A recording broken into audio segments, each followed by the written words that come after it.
Mga tipo ng partner or ex na palaging nangungulit sa'yo na hindi dapat nananatili sa buhay mo. Or in short, kailangan mo nang mag-let go, kailangan mo na silang bitawan, kailangan mo na silang iwan kasi it just brought distraction sa buhay mo. Wala silang magandang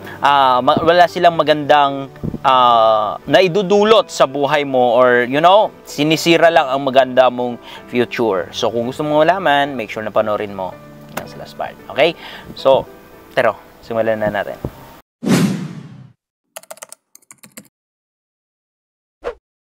Anyway, gusto ko lang munang magpasalamat sa inyong lahat, sa mga patuloy na nagsusuporta sa akin, sa Facebook, sa mga nagsisend star, sa mga nagko-comment, sa mga nag-share. Hindi ko man kayo maisa-isa, pero maraming salamat po. May God bless you all po. So, andito ako sa medyo mataas na lugar. Ang sarap kasi ng sunset, ang sarap magpahangin, ang sarap mag-rewind, ang sarap mag-isip-isip dito. Habang andito ako nag-iisip-isip kanina, you know, nagre-relax, napaisip ko na marami pala talagang tao, mapalalaki or babae na kahit alam na yung relationship is very toxic na, it just broke distraction, walang magandang naidudulot sa kanila, is that tinutuloy pa rin kasi naniniwala na may pag-asa pa at naniniwala na talagang mahal na mahal sila ng partner nila. And hindi ko kayo masisisi kasi sometimes baka sweet talaga yung partner nyo or mayroon kayong pinaghahawakan na dahilan, but trust me, there are times that you need to let it go na. Kailangan mo nang bumitaw, kailangan mo nang umiwas kasi wala kang magandang patutunguhan, wala kang magandang future sa relasyon na yan or sa kanya. So ano ba itong mga tipon ng partner o lalaki na kapag taglay nila ito ay kung ako sa'yo, wag mo nang hayaan na manatili pa sila sa buhay mo. Okay, number 1, kapag yung partner mo, mapalalaki o babae, ay talagang nature niya ang hindi kontento sa isa. Manloloko, lalakero, babaero. Hindi natin sila ginajudge na hindi na sila magbabago. Of course, if God's will and they allow that God will help them para magbago sila, of course. But what if wala silang pakialam? But what if it doesn't matter for them? Kahit na magkaroon pa sila ng maraming jowa, it doesn't matter kasi yun yung gusto nilang gawin sa buhay. And it's up to you if you want to spend your time, sayangin ang oras mo sa kanila, it's up to you. But if I were you, kapag nature talaga nila, wag na, parang awa mo na, wag na. Okay po? Humiwalay ka na. Okay po? Sasakit din lang ang ulo mo, sasakit din lang ang puso mo. Ang dami pang oras na nasayang sa pag-iisip sa mga walang kwenta naman na tao. So, okay na tayo? Proceed na tayo sa number 2. Ay.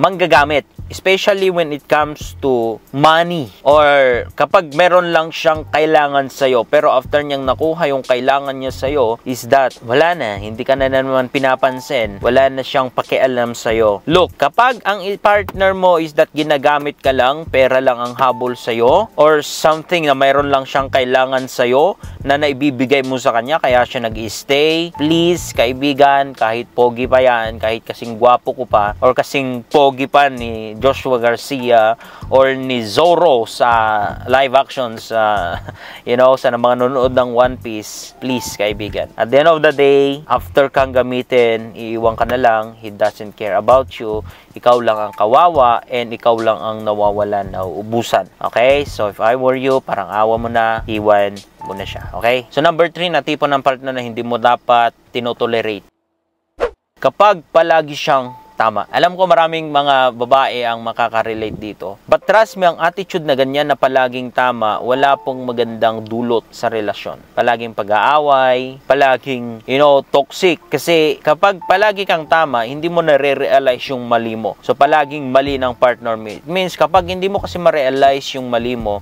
walang growth sa'yo, walang progress po sa'yo. So kung ganun yung partner, palagi siyang tama at palaging ikaw lang nag-a-adjust, trust me, hindi pa mag-work ang relationship kasi ang relationship give and take po yan.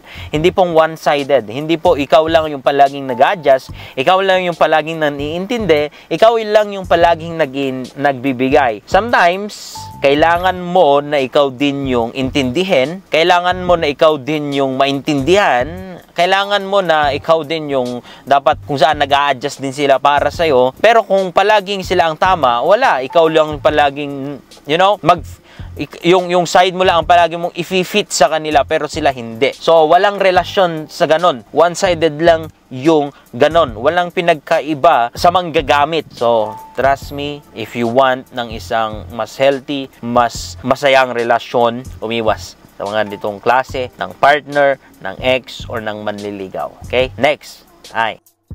Kapag yung partner mo ay hindi siya interesado ng commitment, please, yung matagal na kayo, na may nangyayari na sa inyo, pero ayaw niyang mag-commit. Parang awam mo na, kaibigan. Andun na yung idea na baka hindi lang siya sigurado. Yeah, pero yung chances is baka 1 out of 100, ginagamit ka din lang yan. Marami yung nasa ganitong relasyon na ayaw ng commitment, yung partner, ayaw niya ng responsibility. And the problem here, kapag nalagyan ka, kapag nabuntis ka, iiwan ka niya kasi ayaw nga niya ng commitments. Literal na red flag, kaibigan. Okay po? So, please lang, kahit mahirap, kahit masakit, kailangan mong bumitaw.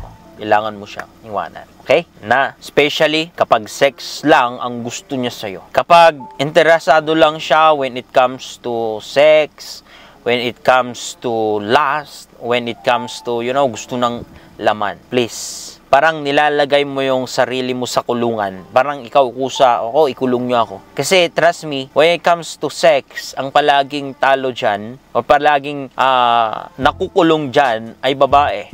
Mas mabilis ma-fall, mas mabilis ma-engage, or mas mabilis mahulog. Ako makaisip ng tamang term. Kapag may sex na na-involve, mas mabilis kayong ma-in-love kaysa sa isang lalaki. Maniwala kayo man o hindi, pero yun ang katotohanan. Hindi man lahat, pero mostly. So, at the end of the day, kapag sex lang ang habol sa'yo, ikaw lang ang talo. Kapag ayaw niya ng commitment, ikaw din lang ang talo. Kasi, trust me, palaging meron kang kaagaw. Meron niyang dinidiskartehan na iba. At hindi lang ikaw. So, it's up to you. Ako sa'yo, just move on. Okay? And last but not the least, kaibigan, kapag siya yung tao na kontra. O sige, kontrabida. Kontrabida sa buhay mo. It means, kapag may goal ka sa buhay, lagi siyang kontra. Laging negative. Laging siya yung dahilan kaya hindi mo nare-reach ito. Hindi mo naaabot. Kapag meron kang dream sa buhay, kapag meron kang itry na business, palaging siya yung kontra. Palaging siya yung nanghihila sa'yo pababa. Nang da-down sa'yo pababa. Kaya hanggang ngayon, wala ka pang nararating. Kasi kahit magbulag-bulagan ka pa, pero sa puso mo, alam mo yun, na siya yung dahilan kung bakit walang progreso pa sa'yo, kung bakit walang magandang nangyayari sa'yo. Trust me, he might be the person na pinadala ni Satanas para ma-distract ka sa buhay or sa purpose talaga ni Lord na gusto niyang mangyari sa buhay mo. And it is the right thing to do is to let him go. Makipag-break ka na, makipaghiwalay ka na, because at the end of the day, ikaw ang kawawa. Ikaw ang walang magandang patutunguhan. So, kaibigan, alam kong masakit, alam kong mahirap, at marami sa inyo ang makakapanood dito na baka mamaya is that hindi mo rin lang magagawa. Ngayong nanonood ka, parang nagkakaroon ka ng lakas ng loob para mag-move on. Pero, baka after ng 1 day, 2 days, is that marupok ka na naman. Please, have that willingness na mag-decide to say no. And no is no. Wag pa iba-iba, wag pa, change ng decision. Kung anong sinabi mo, just say no and no and no. And mag-focus ka na sa buhay mo, mag-focus ka na sa pag-grow, mag-focus ka na ng mag-establish ng magandang business, ng trabaho, or ng career na gusto mong gawin. And trust me, everything will follow, even ng partner or ng taong talagang magmamahal sa'yo. So, that's it for today's video. I hope na meron kang natutunan. Maraming salamat and God bless. Bye.